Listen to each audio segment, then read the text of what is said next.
36वां question from the following ledger balance is extracted at the close of the trading year ended 31 March 2024 prepare a trading account profit and loss count and balance sheet at that date after giving effect to the under mentioned adjustments। ਫਿਰ ਆਪਾਂ ਨੂੰ ਇਹਦੇ ਵਿੱਚ information ਦਿੱਤੀ ਵੀ adjustments ਦਿੱਤੀ ਵੀ ਤਾਂ ਸਭ ਤੋਂ ਪਹਿਲਾਂ ਆਪਾਂ trading and profit and loss account prepare ਕਰ ਲੈਂਦੇ ਹਾਂ। ਇਹਦੇ ਵਿੱਚ ਓਪਨਿੰਗ ਸਟਾਕ ਆਪਾਂ ਡੈਬਿਟ ਸਾਈਡ 'ਤੇ परचेजिज ਦੇ ਵਿੱਚੋਂ ਰਿਟਰਨ ਮਾਈਨਸ ਕਰਕੇ ਲਿਖਾਂਗੇ। ਇੱਥੇ ਲਿਖਿਆ ਵਾ ਪ੍ਰੋਪਰਾਈਟਰ ਵਿਦਡਰਾਉਨ, ਉੱਥੇ ਆਪਾਂ ਲਿਖਣਾ ਗਾ ਮਟੀਰੀਅਲ ਨੋਟ ਅਕਾਊਂਟਡ ਫॉर। ਠੀਕ ਹੈ, ਉਹ ਆਪਾਂ ਕੀ ਕਰਾਂਗੇ, ਐਡ ਕਰਾਂਗੇ।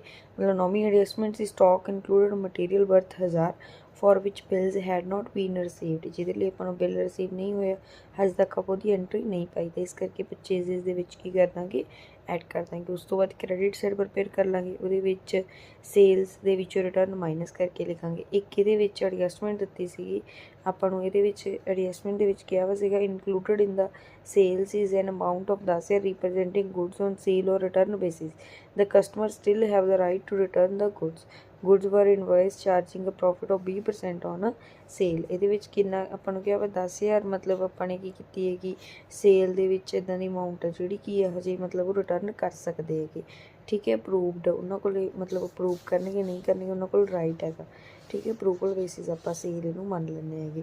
ਤਾਂ ਫਿਰ ਇਹਦੇ ਵਿੱਚ ਕੀ ਹੋਊਗਾ, ਆਪਾਂ ਜੋ ਮਤਲਬ ਕਿ ਸੇਲ ਦੀ ਵੈਲਿਊ ਉਹ ਇਹਦੇ ਵਿੱਚੋਂ ਮਾਈਨਸ ਕਰ ਦਾਂਗੇ, ਮਤਲਬ ਕਿ ਜਿੰਨੇ ਦਾ ਸੇਲ ਰਿਟਰਨ ਬੇਸਿਸ ਵਾਲੀ ਉਹ 10,000 ਮਾਈਨਸ ਕਰ ਦਾਂਗੇ, ਅਤੇ ਕਲੋਜ਼ਿੰਗ ਸਟਾਕ ਦੇ ਵਿੱਚ ਆਪਾਂ 8,000 ਐਡ ਕਰ ਦਾਂਗੇ, ਕਿਉਂਕਿ 20% ਔਨ ਸੇਲ ਸੀਗਾ, ਅਤੇ ਇਹਦਾ 20% ਮਤਲਬ ਕੱਢ ਕੇ ਸੇਲ ਦੇ ਵਿੱਚੋਂ ਮਾਈਨਸ ਕਰ ਦਾਂਗੇ। 10,000 ਚੋਂ ਮਾਈਨਸ ਕਰਕੇ 8,000 ਆ ਜਾਏਗਾ। ਤਾਂ ਉਸ ਤੋਂ ਬਾਅਦ ਆਪਾਂ ਕਲੋਜ਼ਿੰਗ ਸਟਾਕ ਦੇ ਵਿੱਚ ਐਡ ਕਰ ਦਾਂਗੇ, ਦੋਨੋਂ ਸਾਈਡ ਦਾ ਟੋਟਲ ਕਰਾਂਗੇ, ਗ੍ਰੋਸ ਪ੍ਰੋਫਿਟ ਆ ਜਾਏਗਾ। ਗ੍ਰੋਸ ਪ੍ਰੋਫਿਟ ਨੂੰ ਅੱਗੇ ਬਰੋਡ ਡਾਊਨ ਕਰਾਂਗੇ, ਉਹਦੇ ਵਿੱਚ ਸਮਿਥਸ ਇੰਟਰਸਟ ਇੱਕ ਲਿਖਣਾ ਹੈ, ਐਕਰੂਡ ਇੰਟਰਸਟ ਐਡ ਕਰਕੇ ਇੰਟਰਸਟ ਔਨ ਡਰਾਇੰਗ ਲਿਖਾਂਗੇ। ਇੱਕ ਆਪਣੇ ਕੋਲੇ ਇਹਨਾਂ ਨੇ ਅਪ੍ਰੈਂਟਿਸਸ਼ਿਪ ਪ੍ਰੀਮੀਅਮ ਦਿੱਤਾ ਵਾਗਾ, ਇਹ ਇੱਕ ਤਰੀਕੇ ਦੀ ਇਨਕਮ ਹੀ ਹੁੰਦੀ ਹੈਗੀ। ਜਿਵੇਂ ਆਪਾਂ ਕਹਿ ਲਓ ਵੀ ਆਪਣਾ ਬਿਜ਼ਨਸ ਹੈ ਅਤੇ ਆਪਾਂ ਕਹਿ ਦਈਏ ਵੀ ਅਸੀਂ ਟ੍ਰੇਨਿੰਗ ਦੇਵਾਂਗੇ, ਤਾਂ ਟ੍ਰੇਨਿੰਗ ਵਾਲਿਆਂ ਤੋਂ ਜਿਹੜੇ ਪੈਸੇ ਲੈਂਦੇ ਉਹ ਇਨਕਮ। ਠੀਕ ਹੈ, ਤਾਂ ਉਹ ਆਪਾਂ ਇਹਦੇ ਵਿੱਚ ਕਹਿ ਰਹੇ ਐਡਵਾਂਸ ਦੇ ਵਿੱਚ ਕੁਝ ਪੇ ਕੀਤਾ ਵਾਗਾ, ਤਾਂ ਉਸ ਕਰਕੇ ਅਰਨ ਇਨਕਮ ਹੋ ਗਈ, ਤਾਂ ਉਹਦੇ 'ਚੋਂ ਮਾਈਨਸ ਕਰ ਦਾਂਗੇ। ਠੀਕ ਹੈ, 3 ਸਾਲਾਂ ਦਾ ਕਹਿ ਰਹੇ apprenticeship premium is for 3 year paid in advance on 1 April 2023। Total ਆਪਾਂ ਕਿੰਨਾ ਪੇ ਕੀਤਾ ਹੈਗਾ, 1200। ਹਾਂਜੀ, ਅਤੇ ਉਹਦੇ ਵਿੱਚੋਂ ਆਪਣਾ ਕਹਿ ਰਿਹਾ 3 ਸਾਲਾਂ ਦਾ ਪੇ ਕੀਤਾ ਹੈਗਾ, ਤਾਂ ਇਹਦਾ ਮਤਲਬ ਟੋਟਲ 3 ਸਾਲਾਂ ਦਾ ਪੇ ਕੀਤਾ, 2 ਸਾਲਾਂ ਦਾ ਐਡਵਾਂਸ ਹੋ ਗਿਆ, ਤਾਂ ਉਹਦੇ ਵਿੱਚ ਮਤਲਬ ਕੀ ਕਰਾਂਗੇ, 2 ਸਾਲਾਂ ਦਾ 1200 ਨੂੰ 3 ਨਾਲ ਡਿਵਾਈਡ ਕਰਕੇ 2 ਨਾਲ ਮਲਟੀਪਲਾਈ ਕਰਕੇ 800 ਆ ਜਾਏਗਾ, ਉਹ 800 ਐਡਵਾਂਸ ਹੈ, ਉਹ ਵਿੱਚੋਂ ਮਾਈਨਸ ਕਰ ਦਾਂਗੇ। ਉਸ ਤੋਂ ਬਾਅਦ ਇੱਧਰ ਡੈਬਿਟ ਸਾਈਡ ਪ੍ਰਪੇਅਰ ਕਰ ਲਾਂਗੇ, ਐਡਵਰਟਾਈਜ਼ਮੈਂਟ ਲਿਖ ਦਾਂਗੇ, loss of stock by fire ਹੋਇਆ ਸੀ ਉਹ ਲਿਖ ਦਾਂਗੇ, ਇੰਟਰਸਟ ਔਨ ਕੈਪੀਟਲ ਲਿਖ ਦਾਂਗੇ। ਉਸ ਤੋਂ ਬਾਅਦ ਆਫਿਸ ਐਕਸਪੈਂਸਿਸ ਹੋ ਗਏ, ਇੰਟਰਸਟ ਔਨ ਜੋ ਆਪਣਾ ਮੈਨੇਜਰ ਕਮਿਸ਼ਨ ਵੈਸੇ ਇੰਟਰਸਟ ਪਹਿਲਾਂ ਆਪਾਂ ਲਗਾਤਾ ਗਾ, ਅਤੇ ਦੋਨੋਂ ਸਾਡਾ ਟੋਟਲ ਕਰਾਂਗੇ, ਜੋ ਬੈਲੈਂਸਿੰਗ ਫਿਗਰ ਆ ਜਾਏਗੀ ਉਹ ਆਪਣੇ ਕੋਲ ਨੈਟ ਪ੍ਰੋਫਿਟ ਆ ਜਾਏਗਾ। ਬੈਲੈਂਸ ਸ਼ੀਟ ਪ੍ਰਪੇਅਰ ਕਰ ਲਾਂਗੇ, ਇਹਦੇ ਵਿੱਚ ਕੈਪੀਟਲ ਦੇ ਵਿੱਚ ਇੰਟਰਸਟ ਔਨ ਕੈਪੀਟਲ ਐਡ ਕਰਾਂਗੇ, ਇੰਟਰਸਟ ਔਨ ਡਰਾਇੰਗ ਮਾਈਨਸ ਕਰਾਂਗੇ, ਜੋ ਪ੍ਰੋਪਰਾਈਟਰ ਦੀ ਡਰਾਇੰਗ ਸੀਗੀ ਉਹ ਮਾਈਨਸ ਕਰਾਂਗੇ, ਨੈਟ ਪ੍ਰੋਫਿਟ ਐਡ ਕਰ ਦਾਂਗੇ। ਉਸ ਤੋਂ ਬਾਅਦ ਬਿਲਸ ਪੇਬਲ ਲਿਖਾਂਗੇ, ਫਿਰ ਸੈਂਡਰੀ ਕ੍ਰੈਡੀਟਰ ਦੇ ਵਿੱਚ ਇੱਕ ਆਪਾਂ ਕਿਹਾ ਸੀ purchase is not accounted for, ਤਾਂ ਇਹਦਾ ਮਤਲਬ ਕੀ ਆ, ਆਪਾਂ ਉਹਨਾਂ ਦੇ ਪੈਸੇ ਦੇਣੇ ਹੋਣਗੇ, ਉਹ 1000 ਰੁਪਏ ਐਡ ਕਰਾਂਗੇ। ਅਰਨ ਇਨਕਮ ਆ ਉਹ ਲਿਖਾਂਗੇ, ਉਸ ਤੋਂ ਬਾਅਦ ਮੈਨੇਜਰ ਕਮਿਸ਼ਨ ਲਿਖ ਦਾਂਗੇ, ਮਤਲਬ ਅਰਨ ਇਨਕਮ ਦਾ ਮਤਲਬ ਇਨਕਮ ਰਿਸੀਵ ਇਨ ਐਡਵਾਂਸ, ਇਹਦਾ ਟੋਟਲ ਕਰ ਲਾਂਗੇ। ਉਸ ਤੋਂ ਬਾਅਦ ਐਸੈਟ ਸਾਈਡ ਪ੍ਰਪੇਅਰ ਕਰ ਲਾਂਗੇ, ਬਿਜ਼ਨਸ ਪ੍ਰੈਮਿਸਿਸ ਲਿਖਾਂਗੇ, ਫਰਨੀਚਰ ਫਿਕਸਚਰ ਲਿਖਾਂਗੇ, ਬਿਲਸ ਰਿਸੀਵੇਬਲ ਲਿਖਾਂਗੇ, ਐਡਵਰਟਾਈਜ਼ਮੈਂਟ ਲਿਖ ਦਾਂਗੇ, ਜੋ ਆਪਾਂ ਨੂੰ ਕਲੇਮ ਮਿਲਿਆ ਹੈਗਾ ਲਾਸ ਆਫ ਸਟਾਕ ਦਾ ਉਹ ਲਿਖ ਦਾਂਗੇ। ਉਸ ਤੋਂ ਬਾਅਦ ਇਹਦੇ ਵਿੱਚ ਆਪਾਂ ਸੈਂਡਰੀ ਡੈਟਰ ਲਿਖਾਂਗੇ, ਪੈਕਿੰਗ ਮਸ਼ੀਨਰੀ ਲਿਖ ਦਾਂਗੇ, ਇਨਵੈਸਟਮੈਂਟ ਲਿਖ ਦਾਂਗੇ, cash in hand at bank ਲਿਖ ਦਾਂਗੇ, ਕਲੋਜ਼ਿੰਗ ਸਟਾਕ ਲਿਖ ਦਾਂਗੇ, ਅਕਰੂਡ ਇੰਟਰਸਟ ਲਿਖ ਦਾਂਗੇ, ਅਤੇ ਸਮਿਥਸ ਲੋਨ ਲਿਖਾਂਗੇ। ਜੋ ਸੈਂਡਰੀ ਡੈਟਰਸ ਦੀ ਆਪਣੀ 10,000 ਅਮਾਊਂਟ ਆ ਰਹੀ ਹੈ ਉਹ ਆਪਾਂ ਮਤਲਬ goods sold on return basis ਸੀ, ਜੋ ਸੇਲ ਦੇ ਵਿੱਚੋਂ ਮਾਈਨਸ ਕੀਤਾ ਸੀ ਉਹ ਇਹਦੇ ਵਿੱਚੋਂ ਵੀ ਡੈਟਰ ਦੇ ਵਿੱਚੋਂ ਵੀ ਮਾਈਨਸ ਕਰਕੇ ਆਇਆ ਹੈਗਾ। ਠੀਕ ਹੈ, ਅਤੇ ਕਲੋਜ਼ਿੰਗ ਸਟਾਕ ਦੇ ਵਿੱਚ 8,000 ਆਪਾਂ ਪਹਿਲਾਂ ਐਡ ਕੀਤੇ ਸੀ, ਉਹ ਹੁਣ ਵੀ 8,000 ਐਡ ਕਰਕੇ ਹੀ ਆਊਗਾ ਕਲੋਜ਼ਿੰਗ ਸਟਾਕ। ਬਸ ਦੋਨੋਂ ਸਾਈਡ ਟੋਟਲ ਕਰਾਂਗੇ ਅਤੇ ਉਹ ਮੈਚ ਹੋ ਜਾਏਗਾ। From the following particulars extracted from the books of Rajesh, prepare trading and profit and loss count and balance sheet as on 31 March 2024 after making the necessary adjustments। adjustment the information ਦਿੱਤੀ ਹੋਈ, ਤਾਂ ਆਪਾਂ trading and P&L account prepare ਕਰ ਲੈਣੇ। Trading account ਦੇ ਵਿੱਚ opening stock ਆਪਾਂ debit side 'ਤੇ ਲਿਖਾਂਗੇ, ਪਰਚੇਸਿਸ ਲਿਖ ਦਾਂਗੇ, ਉਹ 'ਚੋਂ ਰਿਟਰਨ ਮਾਈਨਸ ਕਰਕੇ ਲਿਖਾਂਗੇ। ਅਤੇ ਇੱਕ ਇਹਦੇ ਵਿੱਚ ਫਰਨੀਚਰ ਦੀ ਐਡਜਸਟਮੈਂਟ ਦਿੱਤੀ ਸੀ, ਉਹ ਵੀ ਆਪਾਂ ਕੀ ਕਰਾਂਗੇ, ਮਾਈਨਸ ਕਰਾਂਗੇ, ਕਿਉਂਕਿ ਇਹਨਾਂ ਨੇ ਕਿਹਾ ਸੀ purchases include furniture purchase on 1 January 2024 for 1000, ਤਾਂ ਉਹ 1000 ਪਰਚੇਸਿਸ 'ਚੋਂ ਮਾਈਨਸ ਕਰ ਦਾਂਗੇ। ਫਿਰ ਕੈਰੀਜ਼ ਇਨਵਰਟ ਸੀ, ਉਹ ਲੈ ਦਾਂਗੇ। ਉਸ ਤੋਂ ਬਾਅਦ ਕ੍ਰੈਡਿਟ ਸਾਈਡ ਪ੍ਰਪੇਅਰ ਕਰ ਲਾਂਗੇ, ਉਹਦੇ ਵਿੱਚ ਸੇਲ ਦੇ ਵਿੱਚੋਂ ਸੇਲ ਰਿਟਰਨ ਮਾਈਨਸ ਕਰਕੇ ਲਿਖਾਂਗੇ। ਇੱਕ ਆਪਣੇ ਕੋਲ ਇਹਦੇ ਵਿੱਚ ਇੱਕ ਤਾਂ ਸੇਲ ਰਿਟਰਨ ਆਪਾਂ ਨੂੰ ਉੱਪਰ ਦਿੱਤੀ ਵੀ ਸੀ, ਇੱਕ ਨੀਚੇ ਦਿੱਤੀ ਵੀ ਸੀਗੀ। This include goods return by customer on 31 March 24 to the value of 1500 for which no entry has been pass. Entry pass ਨਹੀਂ ਕੀਤੀ ਤਾਂ ਆਪਾਂ ਹੁਣ ਪਾਸ ਕਰ ਦਾਂਗੇ। ਉਸ ਤੋਂ ਬਾਅਦ ਕਲੋਜ਼ਿੰਗ ਸਟਾਕ ਲਿਖ ਦਾਂਗੇ, ਦੋਨੋਂ ਸਾਈਡ ਦਾ ਟੋਟਲ ਕਰਾਂਗੇ ਅਤੇ ਜੋ ਬੈਲੈਂਸਿੰਗ ਫਿਗਰ ਆ ਜਾਏਗੀ ਉਹ ਆਪਣੇ ਕੋਲ ਗ੍ਰੋਸ ਪ੍ਰੋਫਿਟ ਆ ਜਾਏਗਾ। ਉਸ ਤੋਂ ਬਾਅਦ ਅਸੀਂ ਗ੍ਰੋਸ ਪ੍ਰੋਫਿਟ ਨੂੰ ਅੱਗੇ ਬਰੋਡ ਡਾਊਨ ਕਰਾਂਗੇ, ਉਹਦੇ 'ਚ ਡਿਸਕਾਊਂਟ ਰਿਸੀਵ ਲਿਖ ਦਾਂਗੇ, ਇੰਟਰਸਟ ਰਿਸੀਵ ਲਿਖ ਦਾਂਗੇ, ਅਤੇ ਜੋ ਅਕਰੂਡ ਇੰਟਰਸਟ ਸੀਗਾ ਉਹ ਵਿੱਚ ਐਡ ਕਰਕੇ ਲਿਖਾਂਗੇ। ਉਸ ਤੋਂ ਬਾਅਦ ਡੈਬਿਟ ਸਾਈਡ ਪ੍ਰਪੇਅਰ ਕਰ ਲਾਂਗੇ, ਰੈਂਟ ਲਿਖਾਂਗੇ, ਸੈਲਰੀਜ਼ ਲਿਖਾਂਗੇ। ਇੰਟਰਸਟ ਆਪਾਂ ਪੇ 450 ਕੀਤਾ। ਲੋਨ ਫਰੋਮ ਦੇਨਾ ਬੈਂਕ ਲਿਮਿਟਡ 12% 10,000, ਬਟ ਇਹਦੇ ਵਿੱਚ ਆਪਾਂ ਨੂੰ ਕਿਹਾ ਜਿਹੜਾ 10,000 ਇਹ ਐਟ ਦਾ ਐਂਡ ਆ। ਚੌਥਾ ਆਪਾਂ ਨੂੰ ਜੋ ਵਰਕਿੰਗ ਨੋਟ ਐਡਜਸਟਮੈਂਟ ਦੇ ਵਿੱਚ ਕਿਹਾ ਹੋਵੇਗਾ 10,000 ਐਟ ਦਾ ਐਂਡ ਆ। ਬੈਲੈਂਸ ਆਪਣਾ 5,000 ਸੀ, 1,4 ਦਿਓ। 31/3 ਤੱਕ ਬੈਂਕ ਦੇ ਦੁਆਰਾ 5,000 ਆਪਾਂ ਹੋਰ ਲੈ ਲਿਆ, ਬਟ ਸਟਾਰਟਿੰਗ ਦੇ ਵਿੱਚ ਤਾਂ 5,000 ਸੀ। 5,000 'ਤੇ ਆਪਾਂ ਕਿੰਨਾ ਲਗਾਵਾਂਗੇ, 12% ਲਗਾਵਾਂਗੇ, 600 ਆ ਜਾਏਗਾ। ਅਤੇ 6ਵੀਂ ਐਡਜਸਟਮੈਂਟ ਵਿੱਚ ਇਹਨਾਂ ਨੇ ਕਿਹਾ ਵਾ interest paid include 300 paid to Dena bank. ਤਾਂ ਆਪਾਂ ਇਹਦੇ ਵਿੱਚ ਕੀ ਕਰਾਂਗੇ, 300 ਤਾਂ ਪੇ ਕਰਤਾ ਗਾ, 300 ਰਹਿੰਦਾ ਗਾ, ਅਤੇ 300 450 ਦੇ ਵਿੱਚ ਆਪਾਂ ਐਡ ਕਰਕੇ ਲਿਖਾਂਗੇ। ਉਸ ਤੋਂ ਬਾਅਦ ਪ੍ਰਿੰਟਿੰਗ ਐਂਡ ਸਟੇਸ਼ਨਰੀ ਲਿਖ ਦਾਂਗੇ, ਐਡਵਰਟਾਈਜ਼ਮੈਂਟ ਲਿਖ ਦਾਂਗੇ, ਡੈਪਰੀਸ਼ੀਏਸ਼ਨ ਲਿਖਾਂਗੇ ਆਪਾਂ। ਫਰਨੀਚਰ ਦੀ ਡੈਪਰੀਸ਼ੀਏਸ਼ਨ ਲਈ ਆਪਣੇ ਕੋਲ 2 ਫਰਨੀਚਰ ਸੀ, ਇੱਕ ਤਾਂ ਆਪਣੇ ਕੋਲ ਪਹਿਲਾਂ ਦਾ ਸੀਗਾ, ਉਹਦੇ ਤਾਂ ਪੂਰੇ ਸਾਲ ਦੀ ਲੱਗ ਜੂ ਸੀ, ਕਿਉਂਕਿ ਉਹ 1/4/2023 ਤੋਂ ਫਰਨੀਚਰ ਦਾ ਬੈਲੈਂਸ ਦਿੱਤਾ ਵਾ। ਉਸ ਤੋਂ ਬਾਅਦ ਇਹਨਾਂ ਨੇ ਨੀਚੇ ਕਿ ਕਿਹਾ ਵਾ purchase include furniture purchase on 1 January 2024, ਤਾਂ ਉੱਤੇ 3 ਮਹੀਨੇ ਦੀ ਆਪਾਂ ਡੈਪਰੀਸ਼ੀਏਸ਼ਨ ਲਗਾਵਾਂਗੇ। ਉਸ ਤੋਂ ਬਾਅਦ discount allowed, general expenses, audit fee, fire insurance premium, travelling expenses, postage and telegram ਲਗਾ ਦਾਂਗੇ। ਪ੍ਰੋਵੀਜ਼ਨ ਲਗਾ ਦਾਂਗੇ ਡੈਟਰਸ ਦੀ, ਅਤੇ ਪ੍ਰੋਵੀਜ਼ਨ ਆਪਾਂ ਨੂੰ 5% ਬਣਾਉਣ ਨੂੰ ਕਿਹਾ ਵਾ। ਇੱਕ ਇਹਨਾਂ ਨੇ ਸਟਾਰਟਿੰਗ ਦੇ ਵਿੱਚ ਜਦੋਂ ਆਪਾਂ ਨੇ ਐਂਟਰੀ ਕਿ ਮੈਂ ਵੈਲਿਊ ਸਟਾਕ ਵਾਲੇ ਦੇ ਵਿੱਚ ਕਿਹਾ ਵਾ ਸੀ this include goods return by customer on 31 March 2024 to the value of 1500 for which no entry has been pass in the books. ਕਿ ਕਸਟਮਰ ਨੇ ਆਪਾਂ ਨੂੰ ਗੁਡਸ ਰਿਟਰਨ ਕਰਤੀਆਂ ਤਾਂ ਉਹਦੇ 'ਤੇ ਕਾਹਦੀ ਪ੍ਰੋਵੀਜ਼ਨ ਲੱਗਣੀ ਹੈ, ਠੀਕ ਹੈ, ਕਿਉਂਕਿ ਉਹ ਤਾਂ ਡੈਟਰ ਦੇ ਵਿੱਚੋਂ ਵੈਸੇ ਹੀ ਮਾਈਨਸ ਹੋ ਜਾਣਗੇ, ਅਤੇ ਇਸ ਕਰਕੇ 1500 ਉਹ ਮਾਈਨਸ ਕਰ ਦਾਂਗੇ। ਇੱਕ ਇੱਥੇ ਨੀਚੇ ਕਿਹਾ ਵਾ ਸੀਗਾ ਆਪਣਾ sundry debtor include 2000 due from X and sundry creditor include 1000 due to him. 2000 ਰੁਪਈਆ ਆਪਾਂ ਉਹ ਤੋਂ ਲੈਣਾ, 1000 ਉਹਨੂੰ ਦੇਣਾ ਵੀ ਸੀ, ਤਾਂ ਕੁੱਲ ਮਿਲਾ ਕੇ ਉਹਦਾ ਦੇਣਾ ਕਿੰਨਾ ਰਹਿ ਗਿਆ, 1000 ਹੀ ਰਹਿ ਗਿਆ, ਠੀਕ ਹੈ। ਤਾਂ 1000 ਆਪਾਂ ਫਿਰ ਕਿ ਇਹਦੇ ਵਿੱਚੋਂ ਕ੍ਰੈਡੀਟਰ ਵਾਲਾ ਇੱਕ ਤਰੀਕੇ ਨਾਲ ਮਾਈਨਸ ਕਰਤਾ, ਠੀਕ ਹੈ। ਜਿੰਨਾ ਆ ਜਾਏਗਾ ਉਹਦੇ 'ਤੇ ਪ੍ਰੋਵੀਜ਼ਨ ਕ੍ਰੀਏਟ ਕਰਾਂਗੇ। ਇੱਕ ਇਹਦਾ ਕ੍ਰੈਡਿਟ ਸਾਈਡ 'ਤੇ ਐਡਜਸਟਮੈਂਟ ਸੀਗੀ ਇੰਟਰਸਟ ਰਿਸੀਵੇਬਲ ਦੀ, ਉਹ ਆਪਾਂ ਇਸ ਤਰੀਕੇ ਨਾਲ ਕੱਢਿਆ ਸੀਗਾ। ਇੱਕ ਤਾਂ ਇਹਨਾਂ ਨੇ ਕਿਹਾ ਇੰਟਰਸਟ ਆਪਾਂ ਨੂੰ 725 ਰੁਪਏ ਰਿਸੀਵ ਹੋ ਗਿਆ। 3 ਤਰੀਕੇ ਦਾ ਇੰਟਰਸਟ ਕੁਐਸਚਨ ਦੇ ਵਿੱਚ ਦਿੱਤਾ ਸੀ। ਇੱਕ ਤਾਂ ਇਨਵੈਸਟਮੈਂਟ ਸੀ 5% 2500 ਰੁਪਏ ਲਈ, ਉਹਦੇ 'ਤੇ ਲਾਉਣਾ ਸੀ। ਇੱਕ ਆਪਾਂ ਨੂੰ ਇਹਨਾਂ ਨੇ ਡਿਪੋਜ਼ਿਟਸ ਦਿੱਤੇ ਸੀਗੇ 10% ਡੈਬਿਟ ਬੈਲੈਂਸ ਸੀਗਾ, ਅਤੇ 15,000 'ਤੇ 10% ਲਾਉਣਾ ਸੀਗਾ। ਇੱਕ ਆਪਾਂ ਨੂੰ ਐਡਜਸਟਮੈਂਟ ਦੇ ਵਿੱਚ ਕਿਹਾ ਸੀ interest received represent 100 from sundry debtor and balance or investment and deposit, ਠੀਕ ਹੈ। ਬਾਕੀ ਕਿ ਇਨਵੈਸਟਮੈਂਟ ਅਤੇ ਡਿਪੋਜ਼ਿਟ ਹੋ ਗਿਆ। ਇਹਦਾ 100 ਰੁਪਏ ਸਿੱਧਾ ਆਈ ਗਿਆ ਹੈਗਾ, ਤਾਂ ਇਹਦਾ ਆਪਾਂ ਨੂੰ ਟੋਟਲ ਕਿੰਨੇ ਮਿਲਣੇ ਚਾਹੀਦੇ ਸੀਗੇ, 1725, ਉਹਦੇ ਵਿੱਚੋਂ 725 ਮਿਲ ਗਏ ਹੈ, ਅਤੇ ਆਪਣੇ ਕੋਲ 1000 ਫਿਰ ਆਊਟਸਟੈਂਡਿੰਗ ਹੋ ਗਿਆ ਹੈਗਾ। ਉਸ ਤੋਂ ਬਾਅਦ ਆਪਾਂ ਦੋਨੋਂ ਸਾਈਡ ਟੋਟਲ ਕਰਾਂਗੇ, ਜੋ ਬੈਲੈਂਸਿੰਗ ਫਿਗਰ ਆ ਸੀਗੀ ਉਹ ਆਪਣਾ ਨੈਟ ਪ੍ਰੋਫਿਟ ਆ ਜਾਏਗਾ। ਫਿਰ ਬੈਲੈਂਸ ਸ਼ੀਟ ਪ੍ਰਪੇਅਰ ਕਰ ਲਾਂਗੇ, ਇਹਦੇ ਵਿੱਚ ਲਿਖਾਂਗੇ ਲਾਇਬਿਲਟੀਜ਼ ਅਮਾਊਂਟ, ਐਸੈਟਸ ਅਮਾਊਂਟ। ਇਹਦੇ ਵਿੱਚ ਸਭ ਤੋਂ ਪਹਿਲਾਂ ਆਪਾਂ ਕੈਪੀਟਲ ਲਿਖਾਂਗੇ, ਨੈਟ ਪ੍ਰੋਫਿਟ ਐਡ ਕਰਾਂਗੇ, ਡਰਾਇੰਗ ਮਾਈਨਸ ਕਰਾਂਗੇ, ਫਿਰ ਲੋਨ ਲਿਖ ਦਾਂਗੇ ਕ੍ਰੈਡੀਟਰ ਦੇ ਵਿੱਚੋਂ। ਇੱਕ ਆਪਾਂ ਕਿਹਾ ਸੀਗਾ ਵੀ ਡਿਊ ਟੂ ਹਿਮ, ਡਿਊ ਫਰੋਮ ਹਿਮ, ਉਹ ਵਾਲਾ 1000 ਇਹ 'ਚੋਂ ਮਾਈਨਸ ਕਰ ਦਾਂਗੇ, ਠੀਕ ਹੈ, ਕਿਉਂਕਿ ਡੈਟਰ ਦੇ ਵਿੱਚੋਂ ਮਾਈਨਸ ਹੋਇਆ ਅਤੇ ਇਹਦੇ ਵਿੱਚੋਂ ਮਾਈਨਸ ਹੋਏਗਾ। ਉਸ ਤੋਂ ਬਾਅਦ ਆਊਟਸਟੈਂਡਿੰਗ ਇੰਟਰਸਟ ਲਿਖ ਦਾਂਗੇ। ਫਿਰ ਐਸੈਟ ਸਾਈਡ ਪ੍ਰਪੇਅਰ ਕਰਾਂਗੇ, ਕੈਸ਼ ਸੀਗਾ ਆਪਣੇ ਕੋਲ ਟ੍ਰੇਡਰ ਬੈਂਕ ਵਾਲਾ, ਇਨਵੈਸਟਮੈਂਟ ਹੋ ਗਈ ਉਹ ਲਿਖ ਦਾਂਗੇ। ਫਿਰ ਫਰਨੀਚਰ ਆਪਾਂ ਡੈਪਰੀਸ਼ੀਏਸ਼ਨ ਮਾਈਨਸ ਕਰਕੇ ਲਿਖਾਂਗੇ, ਨਿਊ ਫਰਨੀਚਰ 'ਚੋਂ ਨਿਊ ਦੀ ਡੈਪਰੀਸ਼ੀਏਸ਼ਨ ਮਾਈਨਸ ਕਰਕੇ ਲਿਖ ਦਾਂਗੇ, ਕੈਸ਼ ਇਨ ਹੈਂਡ ਲਿਖ ਦਾਂਗੇ। ਉਸ ਤੋਂ ਬਾਅਦ ਸੈਂਡਰੀ ਡੈਟਰਸ ਦੇ ਵਿੱਚੋਂ ਰਿਟਰਨ ਮਾਈਨਸ ਕਰਾਂਗੇ। ਇੱਕ ਆਪਾਂ ਕਹੀ ਸੀ ਕਿ ਵੀ 1000 ਰੁਪਈਆ due to him due from him वो दोनों सैटल हो रहे हैं, इस करके माइनस कर देंगे प्रोविजन, माइनस करके जो नैट आ जाएगा वो लिखांगे इधर, फिर क्लोजिंग स्टॉक लिख देंगे, दोनों टोटल करांगे तो टोटल मैच हो जाएगा। क्वेश्चन है from the following figures extracted from the books of Shri Govind you are required to prepare a trading and profit and loss account for the year ended 31 March 2024 and a balance sheet as on that date after making the necessary adjustments given ते आह ਆਪਾਂ ਨੂੰ मतलब कि values given. सब तो पहला आप ट्रेडिंग एंड P&L अकाउंट बना लेने। Trading account which opening stock debit side ते लिखांगे, परचेजेस चो रिटर्न माइनस करके लिखांगे, फिर बेसिस दे विचों इत्थे लिखिया हुआ सीगा मशीनरी लई आपां बेसिस पे कीती है वो इहदे विचों माइनस करांगे, गैस एंड फ्यूल लिख देंगे, फ्राइट फैक्ट्री लाइटिंग लिख देंगे, फिर क्रेडिट साइड पे सेल्स क्लोजिंग स्टॉक लिख देंगे, दोनों साइड टोटल करांगे जो बैलेंसिंग फिगर आ जाएगी, ग्रॉस प्रॉफिट आ जाएगा। ग्रॉस प्रॉफिट नूं अगे ब्रॉड डाउन करांगे, फिर इत्थे इंटरस्ट रिसीव ते एक्रूड इंटरस्ट लिख के पा देंगे। उस तो बाद डेबिट साइड प्रिपेयर करांगे, प्लांट एंड मशीनरी की डेप्रीशिएशन हो जाएगी, फर्नीचर की फ्री होल्ड प्रॉपर्टी की। उस तो बाद सैलरीज लिखांगे, ऑफिस एक्सपेंसिस लिखांगे, डिस्काउंट लिखांगे, पोस्टेज एंड टैलीग्राम लिखांगे, इंश्योरेंस हो जाएगा।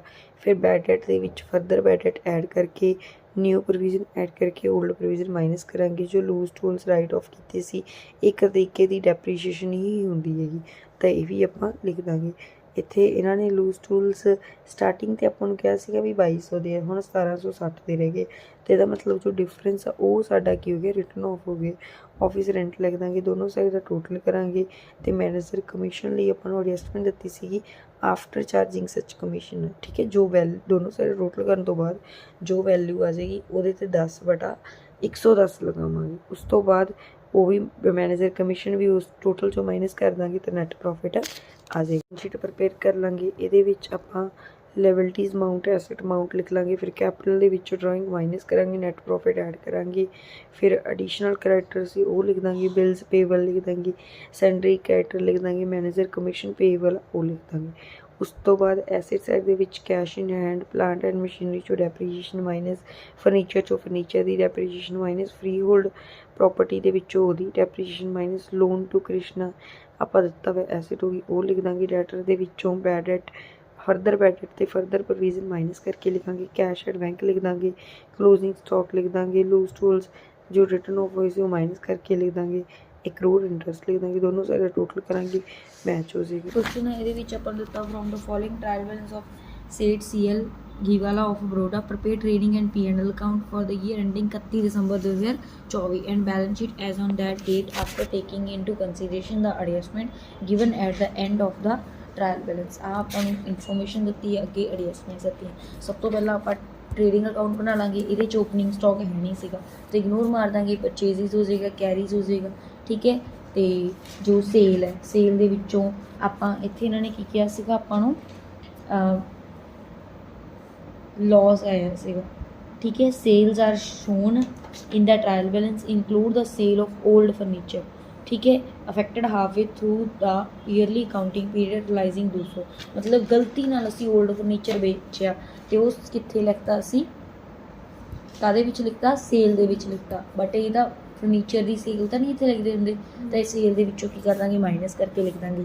फिर अगे जिहड़ा क्लोजिंग स्टॉक सी वो बुक्स ट्रायल बैलेंस के विच लिखता सी तो वह ट्रीटमेंट एक थां ते करना सी, कादे विच करना सी बैलेंस शीट के विच, तो इत्थे आपां नहीं पाया। फिर बेसिस लिख देंगे, क्वेश्चन के विच सी 900। अगे जाके कह रहे national insurance balance also include employees contribution 150, employees का कंट्रीब्यूशन है ये 150 रुपये। ठीक है, तो बेसिस किमें शो की गई है net after deducting national insurance contribution borne by employees, तो आप की करा ये 150 रुपया बेसिस के विच ऐड कर देंगे। अगे की कह रहे हैं कि उन्होंने आप इंप्लॉयमेंट के अकॉर्डिंग की किया गा, कुछ इंप्लॉइज नूं हाउस दिता गा। ठीक है, building of the business and rental value of the such proportion is assess at 500 per annum, तो यह भी अपना की हो जाएगा बेसिस के विच ऐड हो जाएगा। टोटल करांगे जो बैलेंसिंग फिगर आ जाएगी ग्रॉस प्रॉफिट आ जाएगा। ग्रॉस प्रॉफिट में अगे ब्रॉड डाउन कर लेंगे, इधर क्रेडिट साइड पर डिस्काउंट अर्न होयागा। ठीक है, इनकम होगी इधर लिख देंगे, डिविडेंड रिसीव हो गया वो लिख देंगे, तो रेंट लिख देंगे। रेंट है जोड़ा अपने मतलब कि 500 पर एनम वाला ई वाला, तो फिर डेबिट साइड प्रिपेयर कर लेंगे। जोड़ा नैशनल इंश्योरेंस मतलब कि कह रहे हैं 300 सी, तो इतने की क्या वा national insurance balance also include employees contribution 150 ਰੁਪਏ ਇੰਪਲੋਈਜ਼ ਦਾ ਤਾਂ ਆਪਣਾ ਤਾਂ ਇਹਦੇ ਵਿੱਚ ਕੁਛ ਨਹੀਂ ਗਾ, ਤਾਂ 150 ਉਹਦੇ ਚੋਂ ਮਾਈਨਸ ਕਰਕੇ ਲਿਖਾਂਗੇ। ਫਿਰ ਕੈਰੀਜ਼ ਆਊਟਵਰਡ ਲਿਖਤਾ ਗਾ, ਠੀਕ ਹੈ। ਲਾਈਟਿੰਗ ਲਿਖਤੀ ਹੈ। ਰੇਟ ਐਂਡ ਇੰਸ਼ੋਰੈਂਸ ਦੇ ਵਿੱਚ ਗੱਲ ਹੋਈ ਸੀਗੀ ਇਨਕਲੂਡਿੰਗ ਪ੍ਰੀਮੀਅਮ ਆਫ 300 ਪਰ ਐਨਮ ਅਪ ਟੂ 30 ਜੂਨ 2024। ਇਹ ਬੁੱਕ ਆਪਣੀ ਕਦੋਂ ਸਟਾਰਟ ਹੋ ਰਹੀ ਹੈਗੀ, 31 ਦਸੰਬਰ ਤੱਕ ਸੀਗਾ ਆਪਾਂ ਪੜ੍ਹਿਆ ਸੀਗਾ। ਤਾਂ ਇਹਦਾ ਮਤਲਬ 6 ਮਹੀਨਿਆਂ ਦਾ 300 ਦਾ 150 ਆ ਜਾਏਗਾ। 150 ਵਿੱਚੋਂ ਪ੍ਰੀਪੇਡ ਮਾਈਨਸ ਕਰ ਦਾਂਗੇ। ਡਿਸਕਾਊਂਟ ਲਾਊਡ ਲਿਖ ਦਾਂਗੇ। ਡੈਪਰੀਸ਼ੀਏਸ਼ਨ ਬਿਲਡਿੰਗ ਦੀ ਲਾਵਾਂਗੇ ਸਿੰਪਲੀ, ਜਿਵੇਂ ਕਹੀ ਸੀ ਕੁਐਸਚਨ 'ਚ ਫਰਨੀਚਰ ਦੀ ਲਾਵਾਂਗੇ। ਫਰਨੀਚਰ ਲਈ ਕੀ ਕਰਨਾ ਪੈਣਾ, ਇਹਨਾਂ ਨੇ ਕਿਹਾ ਸੀਗਾ ਫਰਨੀਚਰ 'ਤੇ ਕਿੰਨੀ ਲਾਉਣੀ ਹੈਗੀ 20%, ਠੀਕ ਹੈ। 20% ਲਈ ਆਪਾਂ ਇੱਕ ਤਾਂ ਜਿੰਨੀ ਬੁੱਕ ਦੇ ਵਿੱਚ ਦਿੱਤੀ ਵੀ ਹੈ ਉਹਨੇ ਤਾਂ ਲਾਵਾਂਗੇ। Book value of furniture at the commencement of the period was 300 and the past depreciation has been written at 20% per Ennum, ਠੀਕ ਹੈ। ਤਾਂ ਆਪਣੇ ਕੋਲੇ 300 ਮਾਈਨਸ ਕਰ ਦਾਂਗੇ ਫਰਨੀਚਰ 'ਚੋਂ 8000 ਚੋਂ, ਜਿੰਨਾ ਆ ਜਾਊਗਾ ਉਹਦੇ 'ਤੇ 20% ਪੂਰੇ ਸਾਲ ਦਾ। ਅਤੇ 300 'ਤੇ ਕਿੰਨਾ ਲਾਵਾਂਗੇ, ਕਿਲੋ ਬੁੱਕਸ ਮਤਲਬ ਇਹ ਕੀ ਕਹਿ ਰਹੇ ਸੀਗੇ, ਹਾਫ ਵਾਲਾ ਕੁਛ ਆਪਾਂ ਪਹਿਲਾਂ ਪੜ੍ਹੀ ਸੀ ਨਾ ਐਡਜਸਟਮੈਂਟ ਹਾਫ ਵੇ, ਇਹਦਾ ਮਤਲਬ ਕੀ ਆ ਅੱਧੇ ਸਾਲ, ਤਾਂ ਉਹਦਾ ਕੀ ਹੋਊਗਾ ਅੱਧੇ ਸਾਲ ਦੀ ਲੱਗ ਜੂਗੀ 30 ਰੁਪਏ, ਠੀਕ ਹੈ। ਤਾਂ ਆਪਣਾ ਟੋਟਲ ਇੱਥੇ ਮੈਂ ਲਿਖਤਾ ਵਾ। ਉਸ ਤੋਂ ਬਾਅਦ ਲੋਸ ਔਨ ਸੇਲ ਆਪਣਾ ਆ ਰਿਹਾ ਹੈਗਾ, ਉਹ ਫਾਈਂਡ ਕਰ ਲਾਂਗੇ। ਉਹਦੇ ਲਈ ਮੈਂ ਅਕਾਊਂਟ ਬਣਾ ਲਿਆ ਫਰਨੀਚਰ, ਠੀਕ ਹੈ। ਸਿਰਫ ਜਿੰਨਾ ਵੇਚਿਆ ਮੈਂ ਉਸ ਨੂੰ ਹੀ ਲੈ ਕੇ ਚੱਲ ਰਹੀ ਹਾਂ। 300 ਸੀਗਾ ਬੈਲੈਂਸ ਬਰੋਡ ਡਾਊਨ। ਸੇਲ ਕਿੰਨੀ ਹੋ ਗਈ 200 ਰੁਪਏ ਕਹਿੰਦੇ ਮਿਲ ਗਿਆ ਹੈਗਾ। ਡੈਪਰੀਸ਼ੀਏਸ਼ਨ 30 ਰੁਪਏ ਲੱਗੇ ਸੀ, ਤਾਂ ਇਹਦਾ ਮਤਲਬ ਜਿਹੜਾ ਲੋਸ ਆ ਰਿਹਾ ਹੈਗਾ ਬੈਲੈਂਸਿੰਗ ਫਿਗਰ ਆ ਰਹੀ ਉਹ ਲੋਸ ਆ ਗਿਆ। ਜੇ ਡੈਬਿਟ ਸਾਈਡ 'ਤੇ ਆਉਂਦਾ ਤਾਂ ਪ੍ਰੋਫਿਟ ਹੋਣਾ ਸੀ, ਠੀਕ ਹੈ। ਉਹ ਲਿਖਤਾ ਗਾ। ਉਸ ਤੋਂ ਬਾਅਦ ਮੈਨੇਜਰ ਕਮਿਸ਼ਨ। ਮੈਨੇਜਰ ਕਮਿਸ਼ਨ ਲਈ ਵੀ ਇਹਨਾਂ ਨੇ ਐਡਜਸਟਮੈਂਟ ਇੱਕ ਕਹੀ ਸੀਗੀ, ਕੀ ਕਹੀ ਸੀਗੀ, manager is to get a commission of 1/5 on the net trading profit after charging his commission. Net trading profit ਦਾ ਮਤਲਬ ਕੀ ਹੁੰਦਾ, ਡਿਵੀਡੈਂਡ ਵਗੈਰਾ ਨੂੰ ਅਸੀਂ ਕੀ ਕਰਦੇ ਹੁੰਦੇ ਹਾਂ ਉਹਦੇ 'ਚ ਇਗਨੋਰ ਕਰਦੇ ਹੁੰਦੇ ਹਾਂ, ਠੀਕ ਹੈ। ਤਾਂ ਡਿਵੀਡੈਂਡ ਨੂੰ ਇੱਥੇ ਮੈਂ ਇਗਨੋਰ ਕਰਕੇ ਜੋ ਆਏਗਾ ਟੋਟਲ ਕਰਕੇ ਨੈਟ ਮਤਲਬ ਕੱਢਣਾ, ਠੀਕ ਹੈ। 300 ਨੂੰ ਮੈਂ ਇਗਨੋਰ ਕਰਤਾ ਅਤੇ ਉਹਦੇ 'ਤੇ 1/6 ਲਾਵਾਂਗੇ, ਕਿਉਂਕਿ ਆਫਟਰ ਚਾਰਜਿੰਗ 1/5 ਆ, ਤਾਂ 1/5 ਜਿਵੇਂ ਅੱਗੇ ਰੇਟ 'ਚ ਐਡ ਕਰ ਲੈਂਦੇ ਸੀ 1/6 ਕਰਕੇ ਆਪਣਾ ਆ ਗਿਆ। ਫਿਰ ਉਸ ਤੋਂ ਬਾਅਦ ਆਹ ਡਿਵੀਡੈਂਡ ਤਾਂ ਐਡ ਕਰਨਾ ਹੀ ਕਰਨਾ, ਫਿਰ ਨੈਟ ਪ੍ਰੋਫਿਟ ਕੱਢ ਲਾਂਗੇ। ਫਿਰ ਬੈਲੈਂਸ ਸ਼ੀਟ ਪ੍ਰਪੇਅਰ ਕਰ ਲਾਂਗੇ, ਕੈਪੀਟਲ ਲਿਖ ਲਾਂਗੇ, ਨੈਟ ਪ੍ਰੋਫਿਟ ਐਡ ਕਰ ਦਾਂਗੇ, ਕ੍ਰੈਡੀਟਰਸ ਜਿਵੇਂ ਸੀਗੇ, ਅਤੇ ਮੈਨੇਜਰ ਕਮਿਸ਼ਨ ਜਿਹੜੀ ਪੇਏਬਲ ਲਿਖ ਦਾਂਗੇ। ਫਿਰ ਐਸੈਟ ਸਾਈਡ ਪ੍ਰਪੇਅਰ ਕਰ ਲਾਂਗੇ, ਬਿਲਡਿੰਗ ਉਹ 'ਚੋਂ ਡੈਪਰੀਸ਼ੀਏਸ਼ਨ ਮਾਈਨਸ ਕਰ ਦਾਂਗੇ। ਫਰਨੀਚਰ 'ਚੋਂ ਡੈਪਰੀਸ਼ੀਏਸ਼ਨ ਮਾਈਨਸ ਹੋਏਗੀ, ਜਿਹੜਾ ਸੋਲਡ ਕਰਤਾ ਉਹ ਵੀ ਮਾਈਨਸ ਕਰਕੇ ਲਿਖ ਦਾਂਗੇ। ਪ੍ਰੀਪੇਡ ਇੰਸ਼ੋਰੈਂਸ ਸੀ ਉਹ ਪਾ ਦਾਂਗੇ, ਕਲੋਜ਼ਿੰਗ ਸਟਾਕ ਪਾ ਦਾਂਗੇ, ਕੈਸ਼ ਇਨ ਹੈਂਡ ਬੈਂਕ ਜਿੰਨਾ ਸੀ ਉਹ ਪਾ ਦਾਂਗੇ, ਡੈਟ ਪਾ ਦਾਂਗੇ। ਦੋਨੋਂ ਸਾਈਡ ਟੋਟਲ ਮੈਚ ਹੋ ਜਾਏਗਾ। 40ਵਾਂ question, Mr. X, a trader, has extracted the following trial balance from his books as on 31 March 2024। ਇਹਦੇ ਵਿੱਚ debit balance, credit balance given, ਫਿਰ following further information is provided. ਕਿਆ prepare trading and profit and loss account and balance sheet from the above mention information. ਆਪਾਂ trading and P&L account prepare ਕਰ ਲੈਣਾ। ਸਭ ਤੋਂ ਪਹਿਲਾਂ ਟ੍ਰੇਡਿੰਗ ਅਕਾਊਂਟ ਦੇ ਵਿੱਚ ਓਪਨਿੰਗ ਸਟਾਕ ਆਪਾਂ ਲਿਖਾਂਗੇ। ਪਰਚੇਸਿਸ ਦੇ ਵਿੱਚ ਆਪਣੀ ਜੋ ਪਰਚੇਸਿਸ ਪਾਉਣੀ ਭੁੱਲ ਗਏ ਸੀਗੇ ਇਨਵੋਇਸ ਵਾਲੀ, ਤਾਂ ਉਹ ਵਿੱਚ ਕੀ ਕਰ ਦਾਂਗੇ ਐਡ ਕਰਕੇ ਲਿਖ ਦਾਂਗੇ। ਕੈਰੀਜ਼ ਇਨਵਰਡ ਲਿਖ ਦਾਂਗੇ। ਫਿਰ ਸੇਲ ਦੇ ਵਿੱਚ ਆਪਾਂ ਸੇਲ ਮਤਲਬ ਜਿੰਨੀ ਦਿੱਤੀ ਸੀ ਕੁਐਸਚਨ 'ਚ ਉਹ ਲਿਖ ਦਾਂਗੇ। ਕਲੋਜ਼ਿੰਗ ਸਟਾਕ ਆ ਉਹਦੇ ਵਿੱਚ ਸਟਾਕ ਐਂਡ ਟ੍ਰਾਂਜ਼ਿਟ ਐਡ ਕਰਕੇ ਲਿਖਾਂਗੇ। ਉਸ ਤੋਂ ਬਾਅਦ ਦੋਨੋਂ ਸਾਈਡ ਟੋਟਲ ਕਰਾਂਗੇ। ਜੋ ਬੈਲੈਂਸਿੰਗ ਫਿਗਰ ਆ ਜਾਏਗੀ ਗ੍ਰੋਸ ਪ੍ਰੋਫਿਟ ਆ ਜਾਏਗਾ। ਗ੍ਰੋਸ ਪ੍ਰੋਫਿਟ ਨੂੰ ਅੱਗੇ ਬਰੋਡ ਡਾਊਨ ਕਰਾਂਗੇ। ਉਹਦੇ ਦੇ ਵਿੱਚ interest on deposit with supplier ਹੈ ਜੋ ਉਹ ਵਿੱਚ ਆਪਾਂ ਮਤਲਬ ਕਿ 6000 ਸੀਗਾ ਉਹ 'ਤੇ 12% ਲਾਉਣਾ ਸੀ 6 ਮਹੀਨਿਆਂ ਦਾ, ਉਹ ਇੰਟਰਸਟ ਆਪਾਂ ਇੱਥੇ ਲਿਖ ਦਾਂਗੇ। ਉਸ ਤੋਂ ਬਾਅਦ ਡੈਬਿਟ ਸਾਈਡ ਪ੍ਰਪੇਅਰ ਕਰਾਂਗੇ। ਰੈਂਟ ਰੇਟ ਇਨ ਟੈਕਸ ਲਿਖਾਂਗੇ। ਇੰਸ਼ੋਰੈਂਸ ਦੇ ਵਿੱਚੋਂ ਪ੍ਰੀਪੇਡ ਆ ਜੋ ਮਾਈਨਸ ਕਰਕੇ ਲਿਖਾਂਗੇ। ਫਿਰ ਸੈਲਰੀਜ਼ ਲਿਖਾਂਗੇ। ਫਿਰ ਆਪਾਂ ਨੂੰ ਇਹਨਾਂ ਨੇ ਡੈਪਰੀਸ਼ੀਏਸ਼ਨ ਦਿੱਤਾ ਵਾ ਸੀਗਾ ਉਹ ਲਿਖਾਂਗੇ। ਫਿਰ ਇਲੈਕਟ੍ਰੀਸਿਟੀ ਐਕਸਪੈਂਸਿਸ ਕੈਰੀਜ਼ ਆਊਟਵਰਡ ਲਿਖਾਂਗੇ। ਉਸ ਤੋਂ ਬਾਅਦ ਐਡਵਰਟਾਈਜ਼ਮੈਂਟ ਸਸਪੈਂਸ ਸੀਗਾ ਉਹ ਲਿਖ ਦਾਂਗੇ। ਇਹਦੀ ਆਪਾਂ ਨੂੰ ਐਡਜਸਟਮੈਂਟ ਦੇ ਤੌਰ 'ਤੇ ਕਿਹਾ ਵਾ ਸੀ ਐਡਵਰਟਾਈਜ਼ਮੈਂਟ ਸਸਪੈਂਸ 9000 ਸੀਗਾ, ਅਤੇ ਨੀਚੇ ਐਡਜਸਟਮੈਂਟ ਦਿੱਤੀ ਵੀ ਸੀਗੀ। ਤੀਜੀ adjustment 50% of the advertisement suspense is to be written off this year, ਮਤਲਬ ਕਿ ਉਹਦਾ ਹਾਫ ਦਾ ਉਹਦਾ ਹਾਫ ਕਿੰਨਾ ਆ ਜਾਏਗਾ 4500। ਉਸ ਤੋਂ ਬਾਅਦ ਬੈਡ ਡੈਟ ਆ ਜਾਏਗੀ, ਪ੍ਰੋਵੀਜ਼ਨ ਆ ਜਾਏਗੀ। ਜੋ ਕਲੇਮ ਸੀਗਾ ਉਹਦੇ ਵਿੱਚੋਂ ਕਲੇਮ ਜਿੱਥੇ ਲਿਖਿਆ ਵਾ ਉਹਦੀ ਆਪਾਂ ਨੂੰ ਦੂਜੀ ਐਡਜਸਟਮੈਂਟ ਦਿੱਤੀ ਵੀ ਸੀਗੀ। ਆਪਣਾ ਲੋਸ ਵੈਸੇ ਕਿੰਨਾ ਹੋਇਆ ਸੀਗਾ 5000, ਅਤੇ ਇਹ ਕੀ ਕਹਿ ਰਹੇ claim recoverable has been settled with the insurance company for 2000। ਤਾਂ 2000 ਦਾ ਮਤਲਬ ਕਿ ਕਲੇਮ ਕਵਰ ਹੋ ਜਾਏਗਾ। ਤਾਂ ਇਹਦਾ ਮਤਲਬ अपना नुकसान कितना होया 3000 का, तो 3000 आप क्लेम पावांगे। फिर दोनों साइड टोटल करांगे, जो बैलेंस ये फिगर आ जाएगी नैट प्रॉफिट आ जाएगा। अगे बैलेंस शीट प्रिपेयर कर लांगे। बैलेंस शीट दे विच लायबिलिटी अमाउंट एसेट अमाउंट लिखांगे। फिर ये क्रैडिटर दे विच परचेज इनवॉइस सी जो ऐड करके लिखांगे। नैट प्रॉफिट लिख देंगे, टोटल यदा मैच हो जाएगा। उस तो बाद इधर कैश इन हैंड अकाउंट लिख देंगे। क्लेम रिसीवेबल जो क्लेम आप रिकवर मतलब करना गा है ना, वो लिख देंगे सब तो पहले। फिर cash in hand cash at bank लिखेंगे। फर्नीचर चो डेप्रीशिएशन माइनस ऑफिस इक्विपमेंट जो वो डेप्रीशिएशन माइनस हो जाएगी। बिल्स रिसीवेबल लिख देंगे। डिपॉजिट विद सप्लायर लिखांगे। सनडे डेटर दे विच आपां प्रोविजन माइनस करांगे ते 2000 रुपया ऐड करांगे। ये 2000 रुपया ਆਪਾਂ ਉਹ ਵਾਲਾ ਐਡ ਕੀਤਾ। 2 bills receivable from customer of 700 and 1300 but dishonour on 30 March. ਮਤਲਬ ਕਿ ਆਪਾਂ ਜਦੋਂ ਬਿੱਲ ਰਿਸੀਵੇਬਲ ਡਿਸਓਨਰ ਹੋ ਜਾਂਦੇ ਤਾਂ ਉਹਨੂੰ ਡੈਟਰ ਦੇ ਵਿੱਚ ਐਡ ਕਰ ਦਿੰਦੇ ਹਾਂ, ਠੀਕ ਹੈ। ਉਸ ਤੋਂ ਬਾਅਦ ਉਹ 'ਤੇ ਪ੍ਰੋਵੀਜ਼ਨ ਲਗਾਵਾਂਗੇ, ਤਾਂ ਉਹ ਪ੍ਰੋਵੀਜ਼ਨ ਆਪਾਂ ਉਹ 'ਚੋਂ ਮਾਈਨਸ ਕਰ ਦਾਂਗੇ। ਫਿਰ ਐਡ ਦੇ ਵਿੱਚ ਆਪਾਂ ਨੇ ਬਿੱਲ ਰਿਸੀਵੇਬਲ ਐਡ ਕੀਤੇ ਤਾਂ ਬਿੱਲ ਰਿਸੀਵੇਬਲ ਦੇ ਵਿੱਚੋਂ ਮਾਈਨਸ ਹੋ ਜਾਣਗੇ, ਠੀਕ ਹੈ। ਉਸ ਤੋਂ ਬਾਅਦ ਆਪਾਂ ਐਡਵਰਟਾਈਜ਼ਮੈਂਟ ਸਸਪੈਂਸ ਮਤਲਬ ਕਿ ਰਿਟਰਨ ਆਫ ਤੋਂ ਬਾਅਦ ਜਿਹੜੀ ਵੈਲਿਊ ਰਹਿ ਜਾਂਦੀ ਉਹ ਲਿਖਦੇ ਹੈਗੇ। ਤੇ ਕਲੋਜ਼ਿੰਗ ਸਟਾਕ ਦੀ ਆਪਾਂ ਨੇ ਮਤਲਬ ਕਿ ਗੁੱਡਸ ਇਨ ਟ੍ਰਾਂਜ਼ਿਟ ਸੀ ਕਿ ਉਹ ਵਿੱਚ ਐਡ ਕਰਕੇ ਲਿਖਣਾ ਸੀ। ਅਗਰ ਐਡ ਕਰਕੇ ਨਹੀਂ ਲਿਖਿਆ ਵੈਸੇ ਆਪਾਂ ਨੀਚੇ ਫਿਰ ਪਾ ਦਿਓ ਉਹਦੀ ਐਂਟਰੀ। ਇੱਕ ਪ੍ਰੀਪੇਡ ਇੰਸ਼ੋਰੈਂਸ ਸੀ ਉਹ ਲਿਖ ਦਾਂਗੇ। ਇੰਟਰਸਟ ਰਿਸੀਵੇਬਲ ਉਹ ਆਪਣਾ ਰਿਸੀਵ ਕਰਨ ਵਾਲਾ ਰਹਿੰਦਾ, ਉਹ ਵੀ ਐਸਟ ਹੋਊਗੀ, ਉਹ ਵੀ ਆਪਾਂ ਲਿਖ ਦਾਂਗੇ, ਠੀਕ ਹੈ। ਉਹ ਡਿਪੋਜ਼ਿਟਸ ਨਾਲ ਐਡ ਕਰਕੇ ਵੀ ਲਿਖ ਸਕਦੇ ਸੀ। ਇੱਕ ਕੁਐਸਚਨ ਦੇ ਵਿੱਚ ਜੋ ਮੈਂ ਡੈਪਰੀਸ਼ੀਏਸ਼ਨ ਕੱਢੀ ਆ ਉਹ ਇਸ ਤਰੀਕੇ ਨਾਲ ਕੱਢੀ ਹੈ। ਨੀਚੇ ਦਿੱਤਾ ਸੀ depreciation is to be provided on straight line method on furniture and fitting and office equipment at 5%।